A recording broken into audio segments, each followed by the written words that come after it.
Olá, boa noite. Boa noite. Tiroteio provoca fechamento de shopping no bairro de Botafogo, no Rio de Janeiro. Tribunal Regional Federal da 4ª Região em Porto Alegre nega recurso do ex-presidente Lula. Agora a prisão do petista depende do Supremo Tribunal Federal. Presidente confirma que Henrique Meirelles vai deixar o Ministério da Fazenda. Ministro é cotado para disputar a presidência da República ou ser vice na chapa de Temer pelo MDB.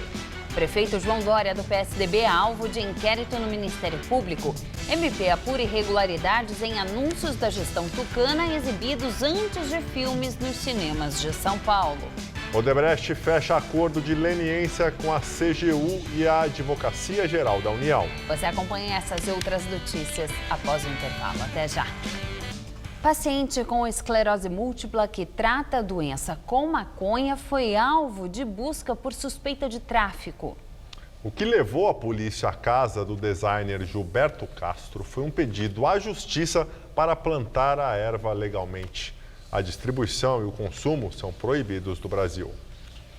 São 19 anos que o Gilberto sofre de esclerose múltipla, uma doença degenerativa que compromete o sistema nervoso.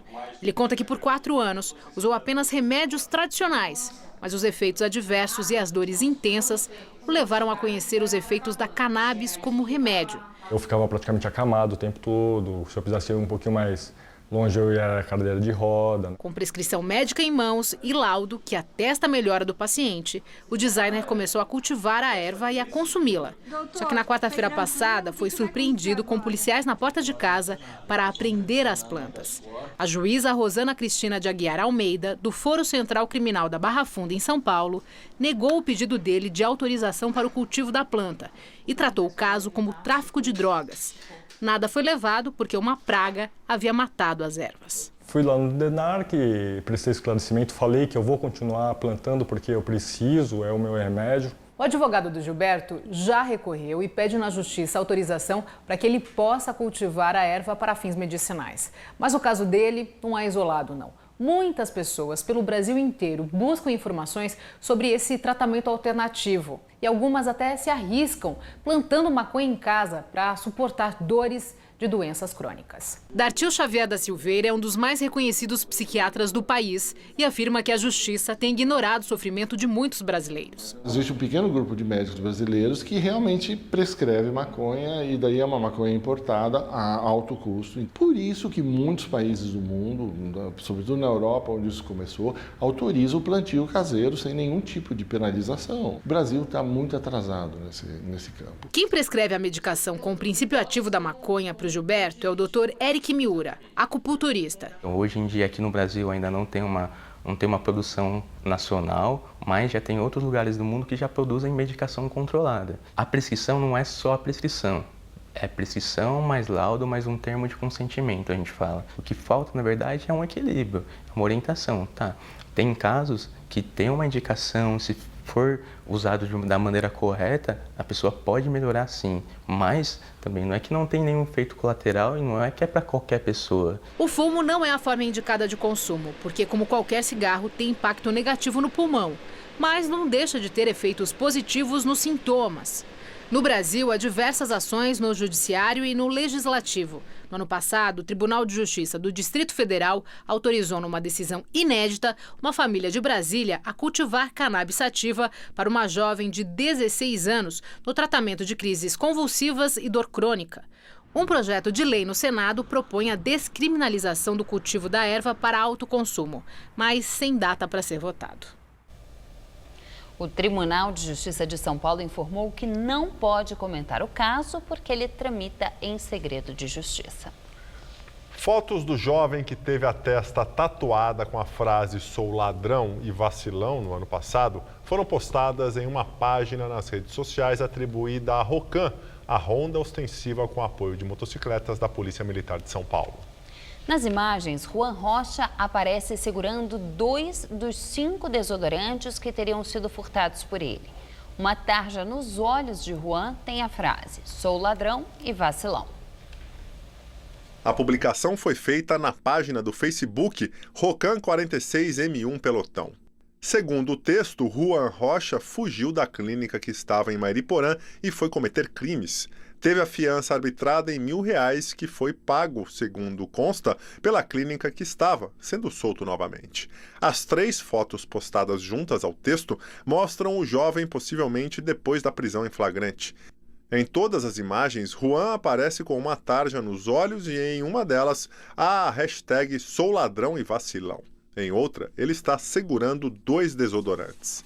Segundo a nota da clínica de reabilitação Grand House de ontem, Juan já se encontrava em fase de ressocialização, se ausentou da clínica no sábado, momento em que teve um lapso. Ele foi resgatado novamente e se encontra de volta ao tratamento, dando continuidade ao processo de recuperação. O jovem foi internado há 9 meses, pouco depois de ter a testa tatuada por Michael Wesley Carvalho dos Reis, ao ser acusado de furtar uma bicicleta em São Bernardo do Campo. O ato foi gravado pelo pedreiro Ronildo Moreira de Araújo e depois divulgado pelo WhatsApp. No mês passado, os 2 foram condenados por lesão corporal e constrangimento ilegal. Além do tratamento para a dependência química, Juan Rocha está passando por sessões para remover a tatuagem. A clínica onde Juan Rocha está internado afirmou que ele estava trabalhando como monitor terapêutico no local e que havia recebido R$100 de remuneração pelos serviços. A saída dele no sábado, quando ocorreu o furto, foi autorizada. O dono do estabelecimento médico pagou a fiança e Juan está agora em uma unidade fechada. A polícia disse que a página do Facebook não pertence à instituição, mas não respondeu se há alguma investigação sobre como pessoas de fora da polícia tiveram acesso às fotos de Juan. Prefeito João Dória, do PSDB, é alvo de inquérito no Ministério Público que apura irregularidades em anúncios da gestão tucana exibidos antes de filmes nos cinemas de São Paulo. Hoje, o prefeito ignorou o assunto durante o lançamento de um aplicativo para agendar consultas e exames nas unidades básicas de saúde. O aplicativo Agenda Fácil está disponível de graça para os sistemas Android e iOS, mas para utilizar o serviço, o usuário precisa antes comparecer à UBS de referência dele. Só assim o programa será ativado e a pessoa poderá, pelo celular, marcar consultas e exames em todas as 459 UBSs da cidade. O aplicativo não exclui a fila de atendimento presencial, mas a promessa é reduzir a fila de espera, encaixando pacientes nos horários de cancelamentos, o que, segundo a prefeitura, tem acontecido em 1/3 dos casos. Eram pessoas que, com horário marcado, não compareciam. Com isso, nós vamos ter a oportunidade de atender 1/3 das pessoas que estavam sem atendimento, que agora passarão a ser atendidas. O aplicativo só permite fazer agendamentos em um prazo de 30 dias. O governo não sabe dizer quantos usuários vão se beneficiar com o sistema, mas estima que 7.500 pessoas já se cadastraram desde outubro, quando o aplicativo começou a ser testado. Enquanto o aplicativo é lançado, o prefeito João Dória, do PSDB, é alvo de uma investigação no Ministério Público. O MP abriu um inquérito para apurar a relação da prefeitura com uma grande rede de cinemas aqui da cidade. É que esta rede passou a exibir nos intervalos dos filmes vídeos com propaganda e ações da gestão tucana. Os filmes de até 2 minutos estão passando em 72 salas da rede Cinemark. Os espaços foram doados pela empresa à prefeitura. O MP emitiu parecer no dia 6 de março, pedindo 30 dias para que o prefeito esclareça o edital de chamamento dos anúncios. Durante o evento de hoje, os jornalistas foram avisados pela assessoria que as perguntas deveriam ser apenas sobre o aplicativo da saúde. E após responder 2 delas, o prefeito deixou a coletiva no meio, alegando outro compromisso, e não falou sobre a investigação do MP. Dória já tinha sido denunciado por improbidade administrativa pelo uso da logomarca Cidade Linda, e uma liminar proibiu o uso do slogan Acelera São Paulo, por entender que o prefeito usa a publicidade oficial sem caráter informativo. A rede Cinemark e a Prefeitura de São Paulo firmaram parceria no ano passado, mas garantem que o acordo respeita a legislação. A empresa esclarece que não apoia qualquer partido político e a Prefeitura defende que a publicidade não faz promoção pessoal do prefeito. O presidente Michel Temer confirmou que Henrique Meirelles vai deixar o Ministério da Fazenda. Ele é cotado para disputar a presidência da República ou ser vice na chapa de Temer, pelo MDB. Hoje, na capital paulista, Michel Temer participou da reunião com representantes de sindicatos patronais que integram a Federação do Comércio de São Paulo. No discurso, voltou a falar da intervenção federal no Rio e afirmou que não se resolve a situação de um dia para o outro. Especialmente porque o banditismo, a criminalidade reage, não é?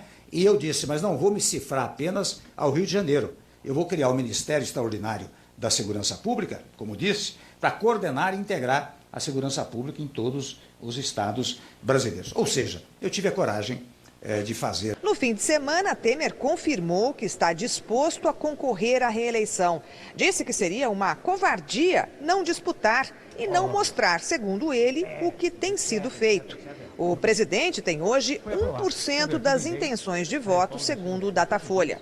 Correndo pela beirada está o ministro da Fazenda. Henrique Meirelles decidiu deixar o cargo em abril e se filiar ao MDB, o partido de Temer.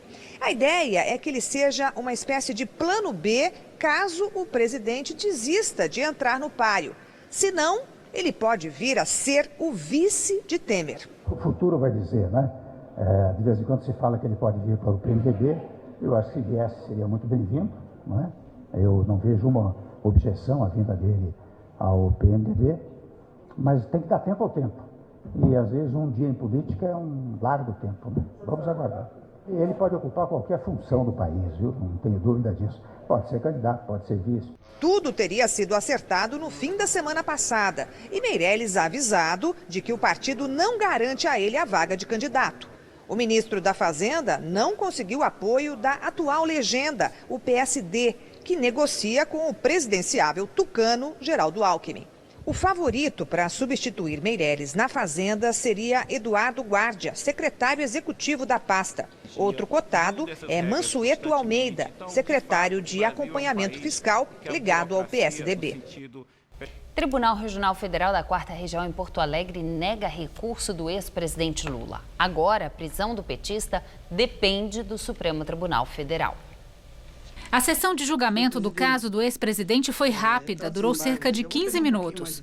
A corte analisou o chamado embargo de declaração e reafirmou a condenação de Lula no caso do Triplex em 12 anos e 1 mês de prisão pelos crimes de corrupção passiva e lavagem de dinheiro. A decisão dos 3 desembargadores no TRF foi unânime. Então, os embargos esgotam-se de si mesmos, na perspectiva de que não há qualquer contradição a ser reconhecida no acordo embargado. Por isso estou acompanhando o relator, senhor presidente. O juiz Sérgio Moro poderia expedir a prisão do petista hoje mesmo ou no máximo amanhã. No entanto, o ex-presidente tem um salvo-conduto dado pelo Supremo Tribunal Federal. Ele só pode ir para a cadeia após a análise do habeas corpus no STF, que deve ocorrer na semana que vem, dia 4. A corte vai decidir se o petista poderá ir preso ou se ele pode aguardar todos os recursos cabíveis em liberdade. Com a decisão dos desembargadores, o ex-presidente Lula pode ficar inelegível, ou seja, não poderá se candidatar à presidência da República neste ano com base na lei da ficha limpa. Isso porque a legislação barra a candidatura de condenados em decisão proferida por órgão judicial colegiado, que é o caso do TRF de Porto Alegre. No entanto, uma decisão sobre a disputa deve ser enfrentada na Justiça Eleitoral em caso de um pedido de registro de candidatura do petista. Lula ainda pode entrar com um novo recurso no TRF, o chamado embargos dos embargos. Seria um questionamento da decisão de hoje. A defesa do petista diz que ainda vai analisar se apresenta o recurso. Os desembargadores costumam negar a medida. Eles dizem que os advogados querem apenas retardar o processo. Depois, se estes recursos também forem negados, Lula ainda pode recorrer ao Superior Tribunal de Justiça e ao Supremo. Não há abuso de recurso. Quem fala em abuso de recurso está falando uma enorme bobagem. Porque se os recursos estão previstos no ordenamento jurídico, é porque eles não são despiciendos, não são inúteis e não são manobra de protelação de processo. Eles são recursos porque o povo brasileiro assim decidiu, através dos seus representantes, na elaboração da Constituição e das nossas leis. E no início da tarde de hoje, um repórter do jornal O Globo foi agredido por um segurança do ex-presidente Lula em Francisco Beltrão, no interior do Paraná. No local, o petista participava de uma caravana. Segundo o jornal O Globo, o repórter filmava a abordagem de 2 homens ligados à caravana do ex-presidente a um carro de manifestantes quando um dos seguranças o agrediu com um soco no rosto. Homens do exército que fazem a escolta de Lula afastaram o agressor. E de acordo com o Estadão, antes, o mesmo segurança abordou um carro de um dos manifestantes e retirou o motorista do veículo com tapas e empurrões. Desde que começou essa caravana pelo sul do país na semana passada, o petista é alvo de protestos. Ontem, em Santa Catarina, manifestantes contrários a Lula jogaram ovos e pedras no ônibus da comitiva. A assessoria do ex-presidente informou que Lula repudia qualquer ato de violência e que vai apurar o ocorrido. Os embargos de declaração do deputado federal cassado Eduardo Cunha, do MDB, também foram negados pelo Tribunal Regional Federal da 4ª Região. A defesa dele diz que ainda vai apresentar um novo recurso, dessa vez em forma de embargos infringentes. A condenação de Cunha foi confirmada pelo tribunal em novembro do ano passado, mas a pena foi reduzida de 15 anos e 4 meses de reclusão para 14 anos e 6 meses por corrupção passiva, lavagem de dinheiro e evasão de divisas. Os desembargadores consideraram, assim como o juiz Sérgio Moro, que o ex-presidente da Câmara recebeu cerca de $1,5 milhão por um esquema de corrupção envolvendo um contrato de exploração de petróleo em Benim, na África. Segundo a Petrobras, os desvios geraram um prejuízo de $77,5 milhões à empresa. Em outro processo em que o ex-parlamentar é réu, o juiz Sérgio Moro determinou o sequestro de $5 milhões dele. O Ministério Público o acusa de receber propina em contratos para fornecimento de navios sonda para a Petrobras. A medida autorizada por Moro visa garantir o ressarcimento aos cofres públicos ao manter o bloqueio de 3 imóveis de Cunha no Rio de Janeiro e a fração de um imóvel na mesma cidade. E agora o comentário de Josias de Souza, direto de Brasília. Há momentos em que as nações precisam desesperadamente de bom gosto. No Brasil, neste ano sucessório de 2018, o bom gosto tornou-se gênero de primeira necessidade, para compensar o déficit estético acumulado desde que a Lava Jato expôs a corrupção na vitrine. Mas considerando-se o panorama que se descortina no momento, os partidos exibem uma inacreditável propensão para o mau gosto. O descompromisso de alguns partidos com a estética vai transformando a eleição de 2018 numa espécie de loteria sem prêmio, na qual o eleitor é convidado a optar entre o impensável e o inacreditável. As pesquisas eleitorais ganharam a aparência de estatísticas que antecipam o nome do herói que os para-choques de caminhão chamarão de desonesto 15 dias depois da posse. Hoje, o líder nas pesquisas é Lula, um corrupto de segunda instância que acaba de se consolidar como um ficha suja inelegível depois que o TRF4 rejeitou o seu recurso. Acotovelam-se na raia do centro Geraldo Alckmin e Rodrigo Maia, protagonistas de inquéritos. Michel Temer, com 2 denúncias e 2 inquéritos por corrupção, declara-se candidato à reeleição. Henrique Meirelles prepara-se para trocar a pasta da Fazenda pelo palanque. Vai se filiar ao PMDB, um projeto político que saiu pelo ladrão. Se não for cabeça de chapa, Meirelles será vice de Temer. A campanha eleitoral mal começou e já se distingue como um espetáculo constrangedor. Boa noite. A Odebrecht fechou o acordo de leniência com a Controladoria Geral da União e a Advocacia Geral da União, foi o que informou hoje o jornal Valor Econômico. No acerto, a construtora reconhece irregularidades cometidas em contratos com a União e concorda em ressarcir os cofres públicos.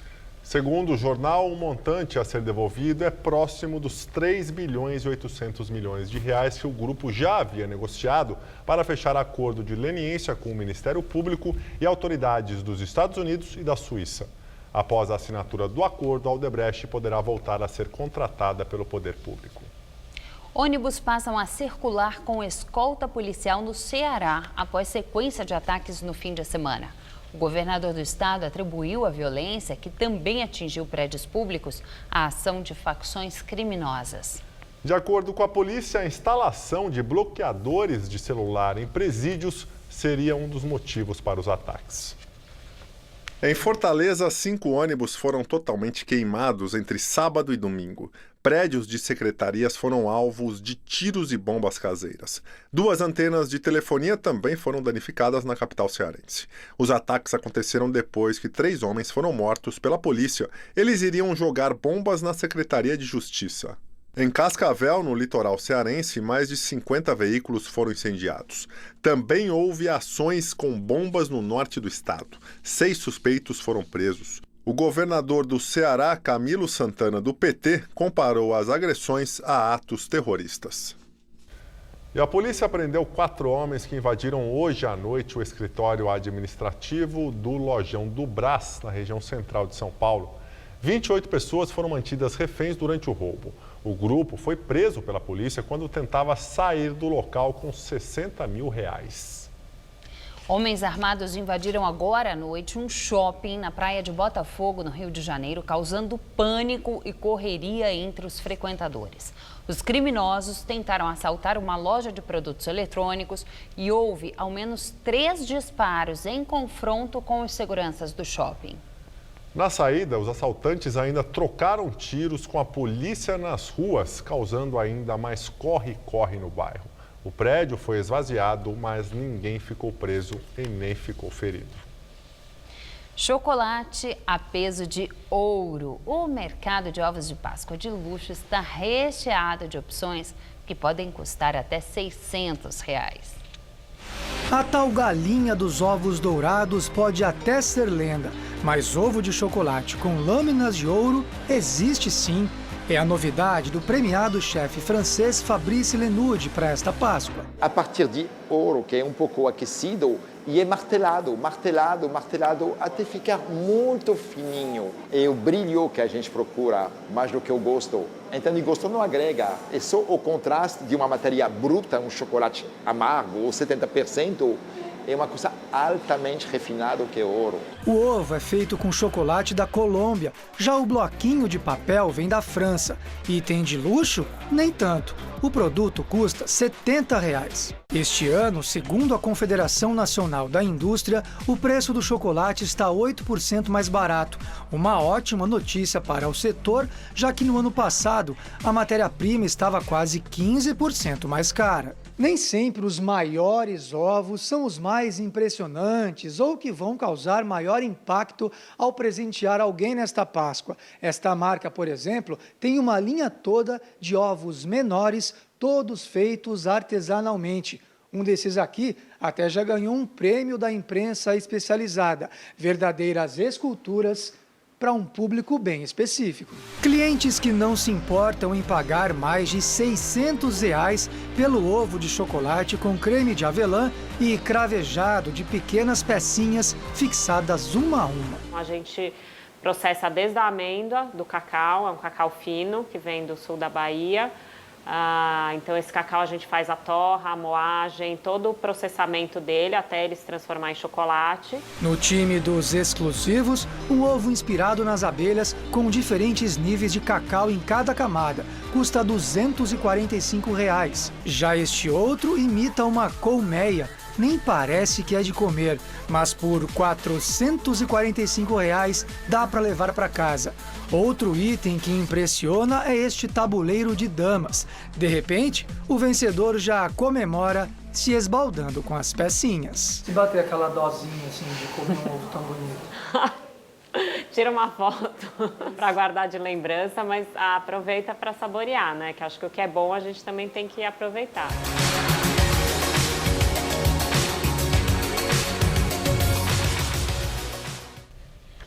E agora o comentário de economia com Denise Campos de Toledo. O ministro Henrique Meirelles já avisou que deve deixar mesmo o ministério agora no começo de abril. Mas isso não deve produzir maior impacto na economia, até pela preocupação com a ideia de continuidade. Os mais cotados para substituí-lo são Eduardo Guardia, secretário executivo, e Mansueto Almeida, do acompanhamento financeiro, além de Diogo Oliveira, do planejamento, indicado por Romero Jucá, mas muito alinhado à agenda econômica, responsável por medidas como a liberação das contas inativas do Fundo de Garantia, que ajudou a dar um bom fôlego à atividade. Agora, a blindagem da economia. A mudança de comando no Ministério da Fazenda não significa que as eleições não possam ter impacto. Aliás, ela já pode estar tendo influência no ritmo de crescimento, ao deixar os agentes econômicos mais cautelosos no que se refere ao consumo, investimentos, contratações. Isso é inevitável. Há uma ansiedade no ar em relação ao que pode acontecer no próximo ano. Não se sabe ao certo sequer quem serão os candidatos. Estão dadas as condições para a economia seguir em recuperação, tanto que as projeções de crescimento para 2019 são melhores que as deste ano. Mas isso vai depender muito do posicionamento do futuro presidente. Qualquer sinal de uma mudança maior na gestão da economia pode produzir impactos negativos, começando pelas reações do mercado. Alguns candidatos já se posicionaram contra o ajuste fiscal, privatizações, reformas, que parecem ser o caminho para a economia entrar nos eixos, engatando o crescimento sustentável de longo prazo. E os candidatos podem ser convincentes na medida em que se apresentem como um novo ou uma continuidade diferente de tudo de errado que estamos vendo por aí. Mudanças são necessárias, mas é preciso avaliar com atenção que tipo de mudanças que o país precisa. Boa noite. O ministro Luiz Roberto Barroso, do Supremo Tribunal Federal, autorizou que o Ministério Público Federal tenha acesso a um inquérito já arquivado sobre supostas irregularidades no Porto de Santos. Os documentos podem ajudar nas investigações se o decreto do presidente Michel Temer teria ou não favorecido empresas do setor de portos em troca de propina. E-mails sugerem um esquema de corrupção no porto que pode ser o mesmo que supostamente favoreceu Michel Temer, na época deputado federal, e uma pessoa chamada Lima, que pode ser o coronel João Batista Lima Filho, amigo pessoal do presidente da República. E hoje choveu forte aqui na capital paulista e a temperatura caiu durante a tarde. Isso aconteceu por causa da passagem de uma frente fria, mas parece que a partir de amanhã o calor já volta. Vamos à previsão para amanhã com Luciana Magalhães.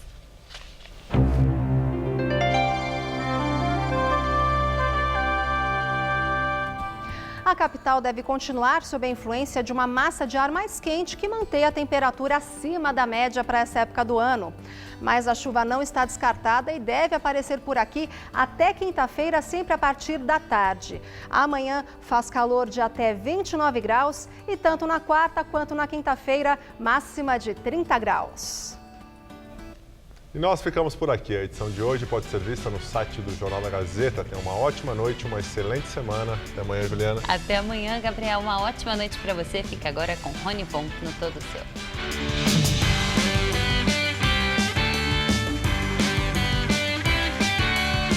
Nesta terça, 9h30 da manhã, no Revista da Cidade, conheça os problemas oculares que podem atingir seu animal de estimação. Assista agora Todo Seu.